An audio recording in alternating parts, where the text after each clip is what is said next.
to invite, most respectfully, the special guest of honor at this event, our number one citizen in this country, the President and Commander-in-Chief of the Armed Forces of the Federal Republic of Nigeria, President Muhammadu Buhari, GCFR, to present a keynote message on this occasion and declare this conference and retreat open. Ladies and gentlemen, please put your hands together for Mr. President.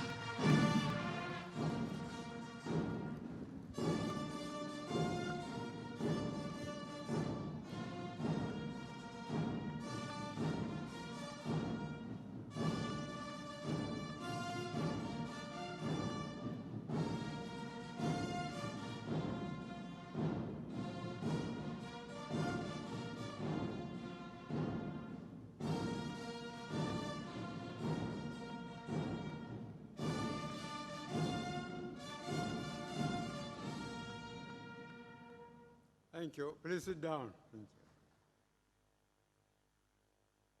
Your Excellency, the Governor of Imo State,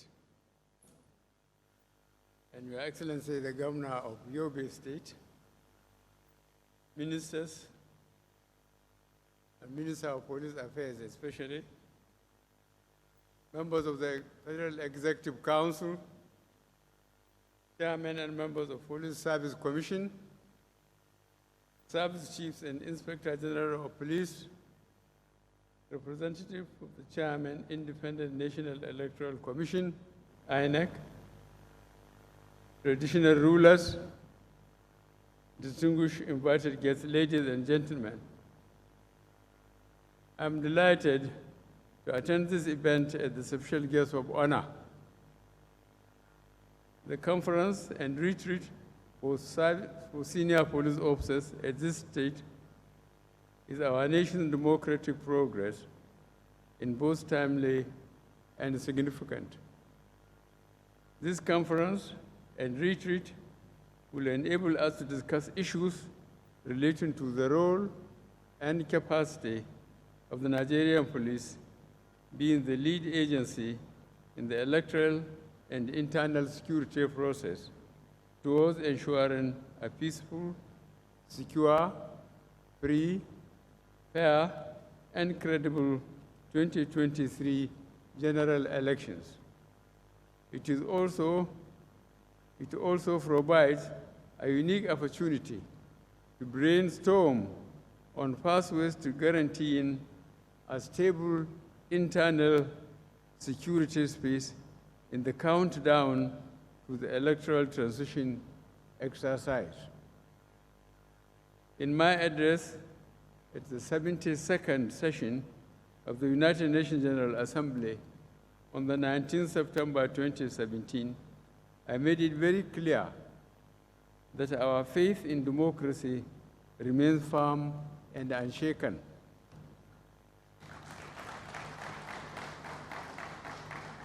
In reinforcing my unwavering commitment to democratic values and strong democratic institutions to govern the process during my farewell speech at the 77th session of the United Nations General Assembly on the 21st of September 2022. I noticed that we have invested heavily in strengthening our framework for free and fair elections.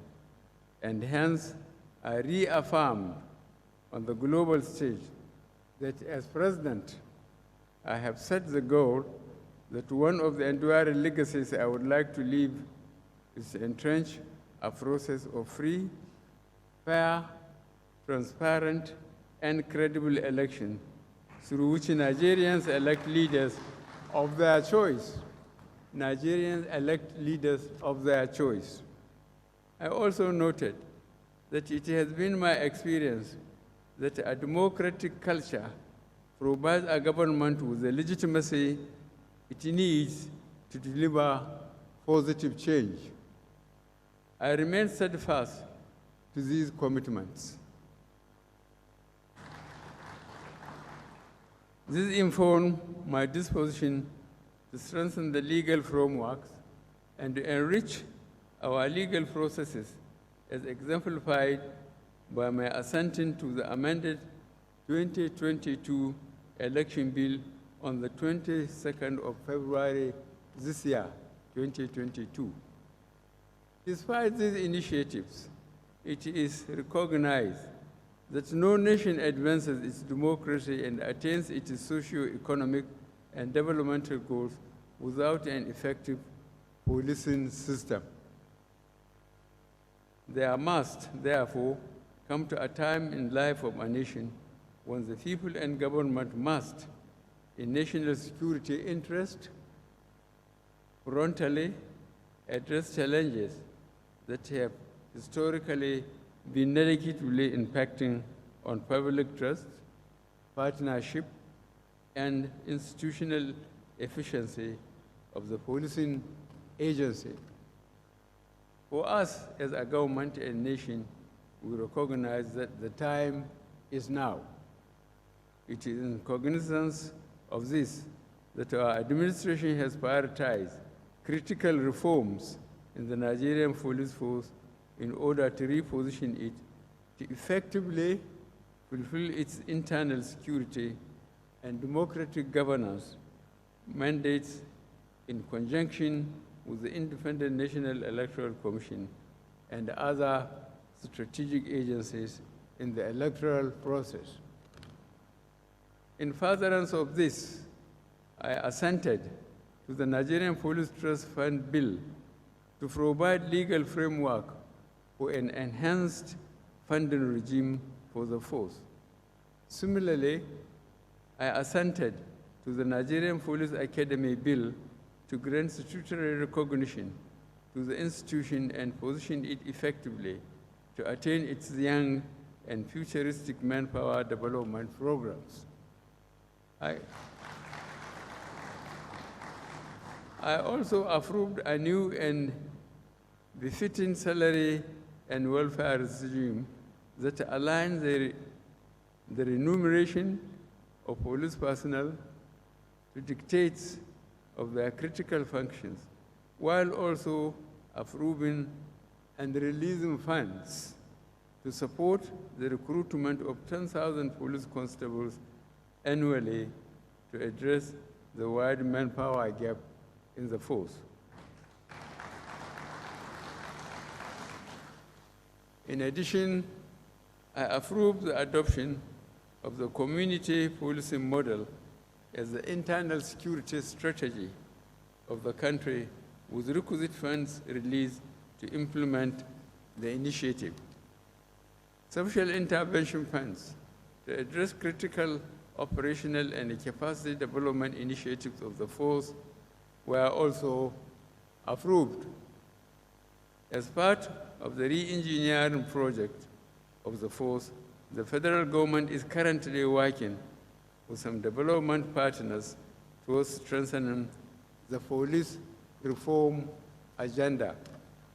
My desire is to restore the primacy of the police towards rebuilding public trust and professionalism.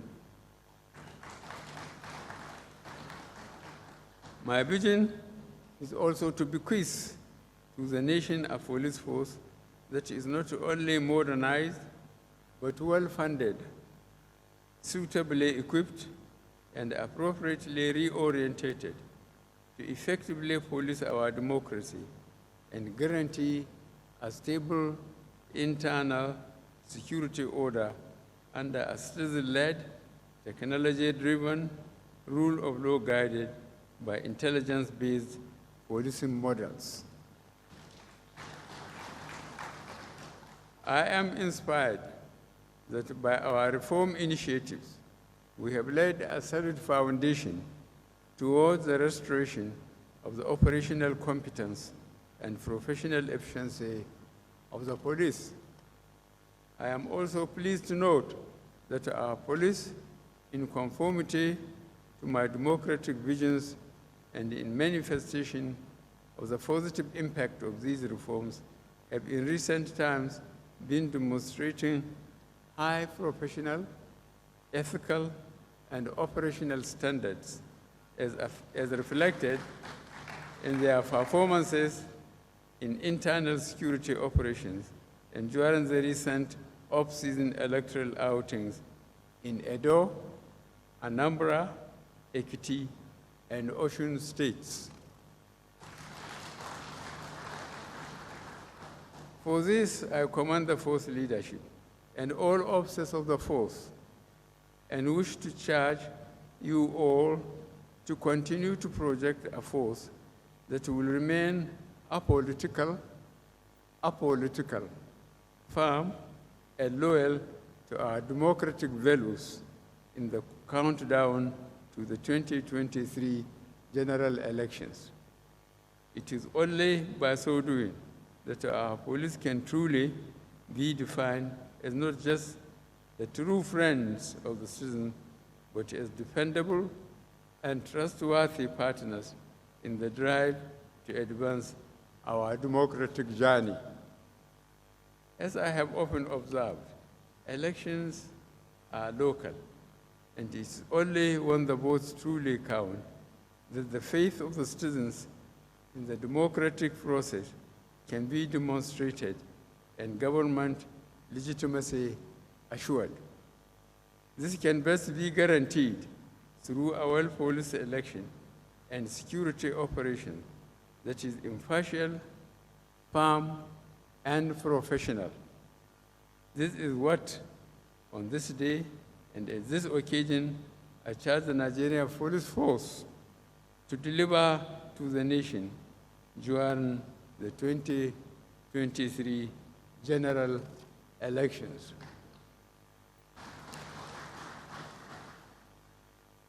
I therefore task the Inspector General of Police to sustain his leadership standards that will guarantee a level playing field and secure public space for the citizens to freely exercise their franchise and for the outcome of elections to be a true reflection of the people's choices. I offer my full assurances of support and encouragement in this process.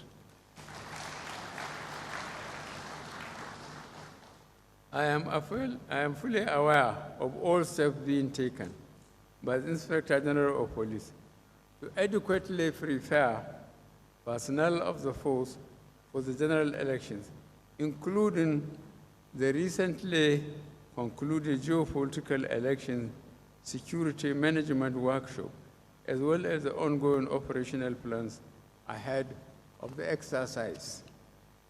It is my expectation that force will maximize the opportunity of this conference and retreat to achieve two critical goals.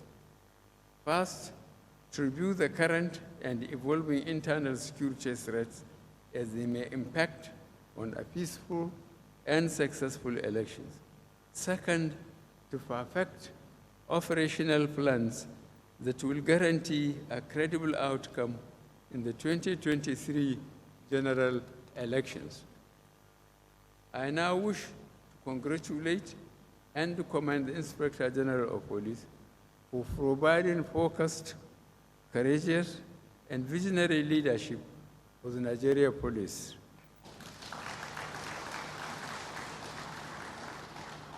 And for striving assiduously to stabilize the internal security order. I also commend the Imo State Governor for his exemplary support to the federal government on security governance, as further exemplified by the hosting of this event.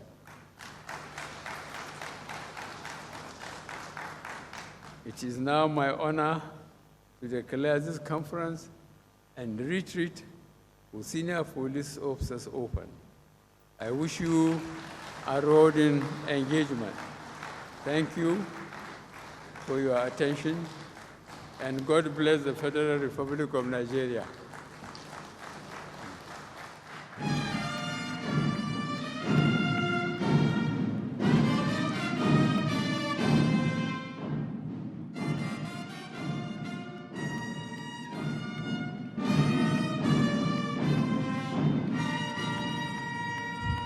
Thank you very much. One more time, ladies and gentlemen, may we please put our hands together for His Excellency, the President.